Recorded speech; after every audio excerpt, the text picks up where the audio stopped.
Welcome to world knowledge academy YouTube channel. World knowledge academy आपके लिए एक और ज़बरदस्त सीरीज़ लेके आए हैं जिसमें हम HTML means hypertext markup language को बिल्कुल ही ज़ीरो लेवल से एक एडवांस लेवल तक सीखेंगे और लास्ट में हम HTML के प्रोजेक्ट भी बनाएंगे। तो इस सीरीज़ का ये पहला वीडियोस है। तो इस वीडियो में हम HTML के इंट्रोडक्शंस कर लेंगे, मींस HTML क्या होता है और हम किस मकसद के लिए HTML को इस्तेमाल करना है, और आगे जाके सारे वीडियोस में हम HTML की कोडिंग को प्रैक्टिकल इम्प्लीमेंटेशंस कर रहे होंगे। तो इस सीरीज़ में ये पहला वीडियो है, तो हम शुरू कर ले देंगे HTML की इंट्रोडक्शन से। तो dear students, HTML stand for है हाइपरटेक्स्ट मार्कअप लैंग्वेज का। तो हाइपरटेक्स्ट मार्कअप लैंग्वेज में लैंग्वेज का वर्ड्स देख के बहुत सारे स्टूडेंट्स इसे एक प्रोग्रामिंग लैंग्वेज समझते हैं। डियर स्टूडेंट्स, HTML एक प्रोग्रामिंग लैंग्वेज नहीं है, ये एक मार्कअप लैंग्वेज है। तो मार्कअप लैंग्वेज क्या होता है, इसे समझने से पहले हम समझते हैं हाइपरटेक्स्ट से क्या मुराद है। हाइपरटेक्स्ट से मुराद ऐसे टेक्स्ट होते हैं या ऐसे इमेजेस होती हैं कि जिन पर क्लिक करने से आप एक और वेबसाइट पर पहुंच जाते हैं, आप एक और वेब आपके ब्राउज़र में एक और न्यू टैब ओपन हो जाते हैं, या आप एक और वेब पेज पर पहुंच जाते हैं। तो ऐसे टेक्स्ट या इमेजेस को हम हाइपरटेक्स्ट कहते हैं। मीन्स किसी टेक्स्ट या इमेज पर क्लिक करने से आप एक न्यू लोकेशन पर जंप कर जाए तो उसे हम हाइपरटेक्स्ट कहते हैं। और अब हमें बात समझ आ चुकी है हाइपरटेक्स्ट वाली। अब हम बात कर लेंगे कि मार्कअप लैंग्वेज से। मार्कअप लैंग्वेज से मुराद वो लैंग्वेज जिसमें हम डिफरेंट टैग्स को इस्तेमाल कर लेते हैं, तो उसे हम मार्कअप लैंग्वेज कहते हैं। और चूंकि HTML में हमने डिफरेंट टैग्स को इस्तेमाल करना है, इसीलिए HTML को हाइपरटेक्स्ट मार्कअप लैंग्वेज का नाम दिया गया है। तो HTML से काम होता है वेब पेजेस में कंटेंट को इंसर्ट करना। तो कंटेंट डिफरेंट टाइप्स के हो सकते हैं, तो डिफरेंट टाइप के डिफरेंट कंटेंट को आप अपने वेब पेज में इंसर्ट करने के लिए आप HTML के डिफरेंट टैग्स को इस्तेमाल कर लेते हैं, क्योंकि टैग्स के ज़रिए या आप मार्कअप के ज़रिए वेब पेजेस में कंटेंट को इंसर्ट करते हैं। डियर स्टूडेंट्स, हम बात कर लेंगे कि HTML के मार्कअप के हवाले से, क्योंकि मैंने बता दिया कि मार्कअप होता है कि आपके HTML के टैग को हम मार्कअप भी कहते हैं। तो हमने जो है ना अपने डॉक्यूमेंट्स में या अपने फाइल्स में जो है ना आपने उसको इस्तेमाल कैसे करना है।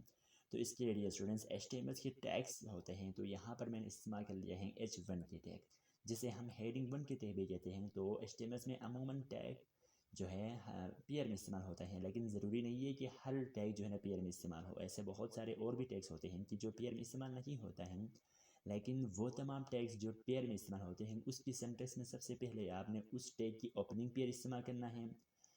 टैग से क्या मुराद है, अब इसको हम इस तरीके से भी कह सकते हैं कि जब जो है ना एंगल ब्रैकेट के बिटवीन जब हम मखसूस अल्फाज को इस्तेमाल किया जाता है तो उसे हम टैग कहते हैं। तो टैग में जो है ना टैग की ओपनिंग पेयर आपने पहले इस्तेमाल करना है। उसके बाद आपने क्या करना है, आपने एक कंटेंट लिखना है, या आपने जिस कंटेंट को उस टैग की खुसूसियात देना चाहते हैं आपने वो टाइप करना है। वो टाइप करने के बाद आपने लास्ट में जाके उस टैग की क्लोजिंग पेयर इस्तेमाल करना है। तो देखिए स्टूडेंट्स, यहाँ पर ओपनिंग पेयर और क्लोजिंग पेयर में सिर्फ इतना सा फ़र्क है कि आप H1 की जब क्लोजिंग पेयर इस्तेमाल कर रहे थे तो वहाँ पर H1 टैग के नेम से पहले आपने एक फॉरवर्ड बैकस्लैश का इस्तेमाल कर लिया है। तो फॉरवर्ड बैकस्लैश इस्तेमाल करने की वजह से वो टैग जो है ना वहाँ पर उसकी क्लोज हो जाएगा। तो आपने इस तरीक़े से इस्तेमाल करना है जो है ना HTML के टैग्स को। तो ये H1 के टैग था। अभी ये मैंने यहाँ पर P टैग भी इस्तेमाल कर लिया है, मीन्स पैराग्राफ टैग भी इस्तेमाल कर लिए हैं। तो यहाँ पर भी मैंने वही मैकेनिज्म इस्तेमाल कर लिया है, जो है ना टैग की ओपनिंग पेयर इस्तेमाल कर लिया है। उसके बाद आपने वो कंटेंट लिखना है जिस कंटेंट के लिए आपने पैराग्राफ की जो है ना प्रॉपर्टीज़ देना चाहते हैं। उसके बाद आपने पैराग्राफ टैग को अगेन लास्ट में जाके क्लोज भी कर लिया है। उसके अभी मैंने यहाँ पर ए टैग को भी इस्तेमाल कर लिए हैं, जिसे हम एंकर टैग भी कहते हैं। डेफिनेटली HTML में इस तरह के बहुत सारे और भी टैग्स होते हैं, वो हम 1 बाय 1 वीडियोस में जो है ना कवर अप कर लेंगे। तो यहाँ पर मैंने आपको इसलिए 2-3 ही टैग्स दिखा दिए हैं, क्योंकि यहाँ पर मैं आप लोगों को ये बताना चाह रहा था कि हम HTML में जो है ना टैग्स को इस्तेमाल करते कैसे हैं। डियर स्टूडेंट्स, कोई भी वेबसाइट जो है वो मजमुआ होती है डिफरेंट जो है ना वेब पेजेस पे जो आपस में एक दूसरे के कनेक्टेड होते हैं, जो आपस में एक दूसरे के रिलेटेड होते हैं। और कोई भी वेब पेजेस जो है वो मजमुआ होती है जो है डिफरेंट कंटेंट के, जिसमें इमेज भी आ सकते हैं, वीडियो, एनिमेशंस, आइडियो वगैरह आ सकते हैं।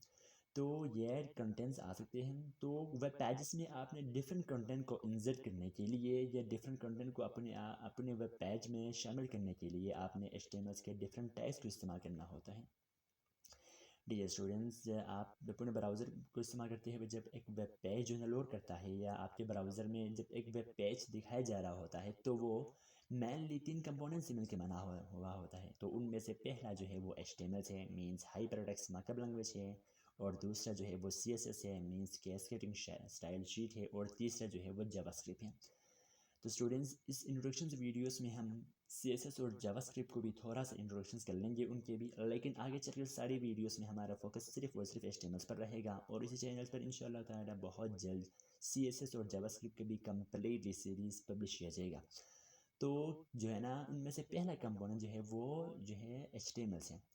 तो किसी भी वेब पेजेस में आपने कंटेंट को इंसर्ट करने के लिए आप HTML का इस्तेमाल कर लेते हैं। मींस HTML के टैग के ज़रिए आप किसी भी वेब पेज में कोई कंटेंट आप इंसर्ट कर सकते हैं। तो उसी कंटेंट की लुकिंग कैसे होंगे, लुक, अपीयरेंस और फील के लिए आपने CSS इस्तेमाल करना है। तो CSS को इस्तेमाल करते हुए आप वेब HTML के टैग के ज़रिए जो कंटेंट आपके वेब पेज में इंसर्ट हुआ है उन्हीं कंटेंट के लुकिंग, अपीयरेंस और फील के लिए आपने इस्तेमाल करना है CSS।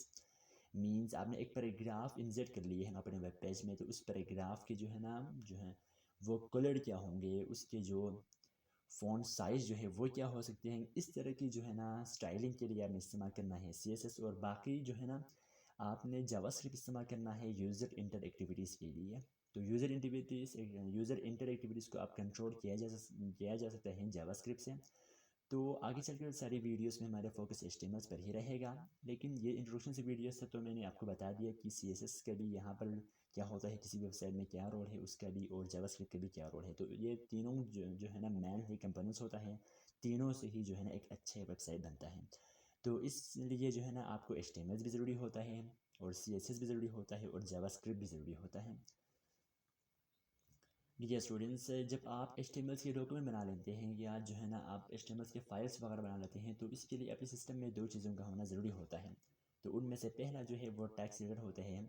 आपके सिस्टम में कोई से भी टेक्स्ट एडिटर मतलब होना ज़रूरी होता है। वैसे तो हर सिस्टम में बाय डिफ़ॉल्ट नोटपैड के नाम से एक टेक्स्ट एडिटर मौजूद होता है, आप उसको इस्तेमाल करते हुए आप HTML के डॉक्यूमेंट्स वगैरह, आप HTML के फाइल्स वगैरह बना सकते हैं। लेकिन बहुत बेहतर होगा कि आप एक अच्छा टेक्स्ट एडिटर का इस्तेमाल कर लें, like Notepad++, visual studio VS code.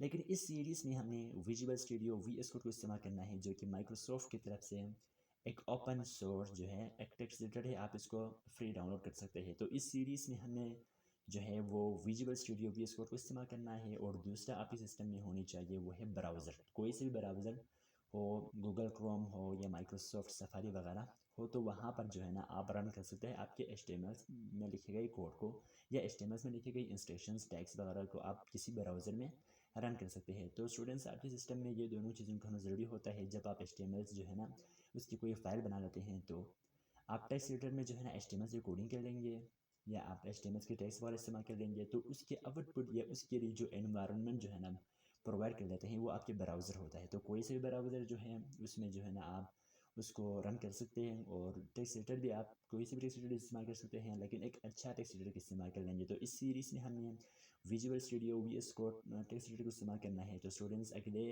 Implementation वाली वीडियो आने से पहले आपने अपने सिस्टम में VS कोड को डाउनलोड और इंस्टॉल कर रखना है, और आपके सिस्टम में कोई सी ब्राउज़र भी होना चाहिए। तो अगली वीडियो से हमने HTML की इम्प्लीमेंटेशन स्टार्ट कर देंगे।